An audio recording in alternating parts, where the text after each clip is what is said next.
Assalamualaikum warahmatullahi wabarakatuh. Kembali lagi dalam Time to Sharing bersama saya Muhammad Nur Fatur Rahman. Kali ini saya akan berbicara tentang bulan Ramadan.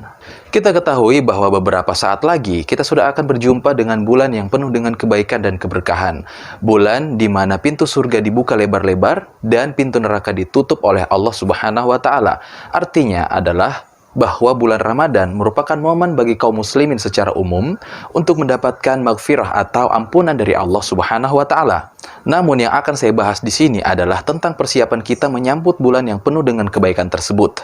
Apa saja yang sudah kita persiapkan untuk menyambut bulan tersebut? Apakah kita mempersiapkan segala bentuk makanan untuk keperluan kita sebulan penuh di bulan Ramadan? Ataukah kita telah mempersiapkan berbagai persiapan-persiapan duniawi yang sifatnya hanya kita pakai sementara untuk di dunia?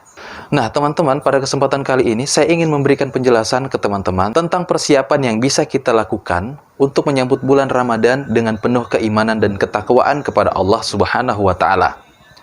Persiapan yang perlu kita ketahui tentunya untuk menunjang ibadah kita di bulan Ramadan. Di antara persiapan yang perlu kita lakukan sebelum masuknya bulan Ramadan adalah dengan mempersiapkan bekal ilmu kita. Bekal ilmu adalah salah satu aspek terpenting ketika kita akan menyambut bulan Ramadan yang penuh dengan kebaikan. Kenapa, teman-teman?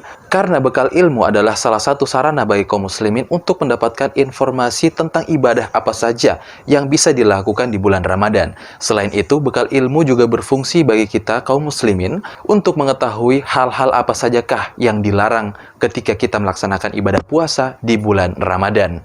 Persiapan berikutnya dalam menyambut bulan Ramadan adalah dengan memperbanyak taubat kepada Allah Subhanahu wa taala.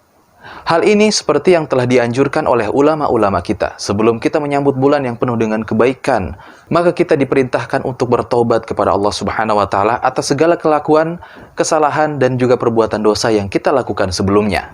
Namun, teman-teman, berbicara tentang taubat, ternyata dalam agama Islam sendiri, taubat itu memiliki persyaratan. Di antara persyaratan taubat yang harus kita lakukan ketika akan bertaubat kepada Allah Subhanahu wa taala dari segala kesalahan yang pernah kita lakukan, yang pertama adalah dengan menyesali dengan penyesalan yang betul-betul menyesal. Syarat yang berikutnya adalah dengan bertekad untuk tidak melakukan kesalahan atau dosa itu lagi. Lalu, jika perbuatan dosa yang pernah kita lakukan berkaitan dengan hak seorang manusia, maka kita berkewajiban untuk mengembalikan dan menyelesaikan hak tersebut kepada orang tersebut.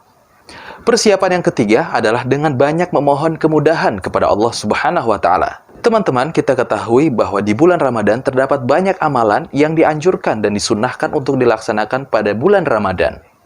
Namun di sisi lain, kita juga perlu mengimani bahwasannya amalan tersebut tidak bisa kita lakukan tanpa pertolongan Allah Subhanahu wa taala. Maka sebaiknya bagi kita sekalian sebagai kaum muslimin haruslah senantiasa memohon kepada Allah Subhanahu wa taala agar kita diberikan kemudahan untuk melaksanakan berbagai macam ibadah di bulan Ramadan yang penuh dengan kebaikan.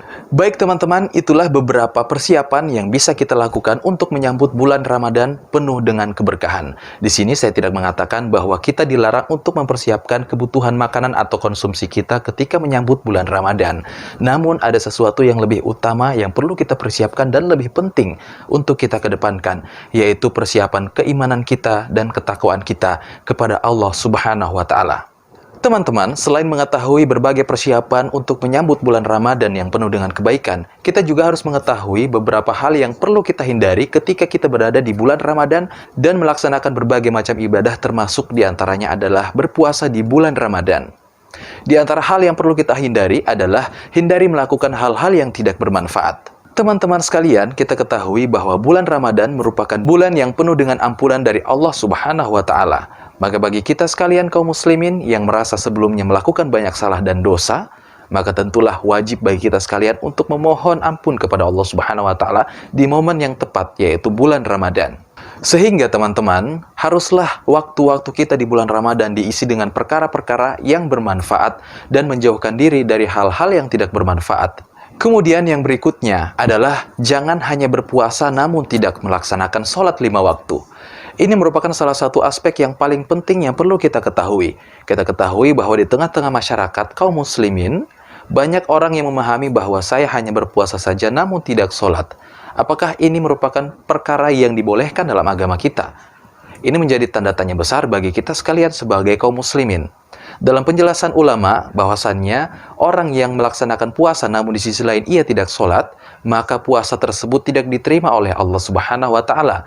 Mengapa? Karena ia melaksanakan ibadah puasa, namun ia tidak melaksanakan ibadah wajib lainnya, yaitu melaksanakan sholat 5 waktu. Hal ini dijelaskan dalam berbagai artikel yang dijelaskan oleh para ulama kita. Maka sebaiknya kita sebagai kaum muslimin, ketika kita melaksanakan ibadah puasa, maka juga seharusnya kita melaksanakan ibadah-ibadah wajib lainnya, diantaranya adalah melaksanakan ibadah sholat 5 waktu. Berikutnya, hal yang perlu kita hindari ketika kita berada di bulan Ramadan. Jangan menghabiskan waktumu dengan tidur.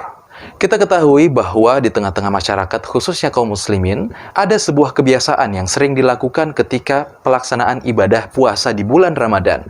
Apa itu? Yaitu tidur seharian penuh ketika sedang melaksanakan ibadah puasa di bulan Ramadan. Teman-teman, perlu kita ketahui bahwa bulan Ramadan adalah momen bagi kaum muslimin untuk mendapatkan ampunan dari Allah Subhanahu wa Ta'ala. Sudah sepatutnya bagi kita kaum muslimin untuk semaksimal mungkin memanfaatkan momen atau waktu ini untuk melakukan ibadah-ibadah kepada Allah Subhanahu wa Ta'ala sebagai bentuk perwujudan keimanan kita kepada Allah Subhanahu wa Ta'ala, agar harapan kita mendapatkan ampunan dari Allah Subhanahu wa Ta'ala dikabulkan oleh Allah Subhanahu wa Ta'ala. Namun teman-teman, banyak orang di luar sana yang memanfaatkan waktu Ramadannya malah untuk bertidur-tidur saja. Saya tidak mengatakan bahwa tidur siang di bulan Ramadan itu adalah perkara yang diharamkan atau tidak diperbolehkan. Namun ketika tidur itu menjadi sesuatu yang dominan di bulan Ramadan, maka ini adalah sesuatu yang dapat menjadikan puasa kita sia-sia. Kita tidak mau dong menjadikan puasa kita sia-sia, amalan kita hanya diisi dengan rasa haus dan juga lapar, tanpa ada amalan-amalan lain yang bisa menambah pahala kita sedikit pun di sisi Allah Subhanahu wa Ta'ala. Maka ini teman-teman perlu kita perhatikan bersama untuk menyambut bulan Ramadan yang penuh dengan kebaikan dan keberkahan. Baik teman-teman, inilah beberapa hal yang perlu kita persiapkan dan mungkin perlu kita hindari ketika kita berada di bulan Ramadan dan mengamalkan ibadah puasa di bulan Ramadan. Semoga ini bisa menjadi perhatian bagi teman-teman, dan hal-hal yang perlu kita hindari juga bisa kita hindari di bulan Ramadan agar kita bisa maksimal dalam melaksanakan ibadah puasa di bulan Ramadan. Baik teman-teman, demikian. Semoga Allah Subhanahu wa Ta'ala senantiasa memberikan kemudahan bagi kita untuk mengamalkan berbagai amalan soleh di bulan Ramadan, dan semoga Allah Subhanahu wa Ta'ala memperjumpakan kita dengan bulan yang penuh dengan kebaikan dan ampunan Allah Subhanahu wa Ta'ala. Demikian dari saya, billahi taufiq wal hidayah. Wassalamualaikum warahmatullahi wabarakatuh. Terima kasih telah menonton. Terus dukung channel saya dengan like, komen, dan subscribe.